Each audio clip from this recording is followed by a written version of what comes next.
अस्सलाम वालेकुम नाज़रीन, मां आहियां तव्हांजो पंहिंजो फहद मुस्तफ़ा जोखियो। तव्हां ॾिसी रहिया आहियो बंबो टीवी न्यूज़।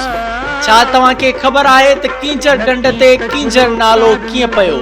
असां तव्हांखे ॿुधाईंदासीं त कींझर ढंढ ते कींझर नालो कीअं पियो। जेके नवां दोस्त आहिनि उन्हनि खे गुज़ारिश आहे त असांजो चैनल सब्सक्राइब कनि ऐं बेल आइकन दॿाइण न विसारींदा। वीडियो खे वधि खां वधि शेयर ऐं लाइक कयो।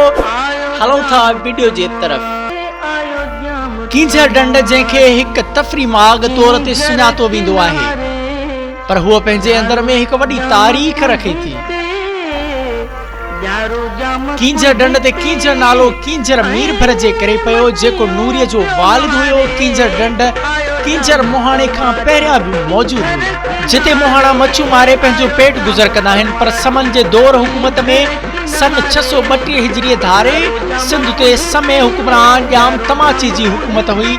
ॼाम तमाची मिजाज़ जो हिकु बहितरीन हुक्मरान हुयो ऐं उन सां गॾु अयाश तबियत जो पिणु मालिक हुयो। हिकु भेरे कींझर जे दौरे दौरान हुन जी निगाह नूरीअ ते पई, जेका कींझर में ॼार हणी मच्छू मारे रही हुई। ॼाम जी हुन ते नज़र पवण सां ई हुन जूं अखियूं पेच अड़ाए वेठियूं। ॼाम नूरीअ जो संग नूरीअ जे वालिद कींझर खां घुरियो, जेको हुन ख़ुशीअ सां ॾिनो। ऐं बस पोइ कींझर नूरी ॼाम इश्क जी हिकिड़ी नई दास्तान रक़म थियण लॻी ऐं ॼाम हुकूमत खां पासो करण लॻो। सॼो ॾींहुं कींझर किनारे ते नूरीअ सां गॾु वक़्तु गुज़ारण लॻो, जिते हिन वक़्तु संदन मज़ार पिणु मौजूदु आहे।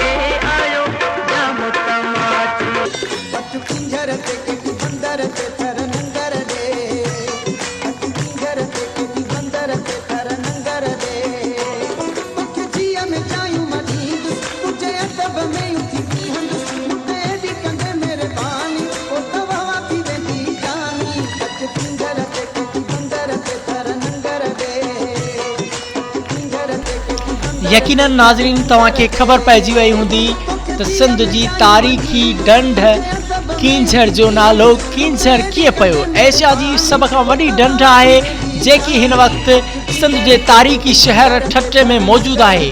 वीडियो खे लाइक कयो ऐं वधि खां वधि शेयर कयो।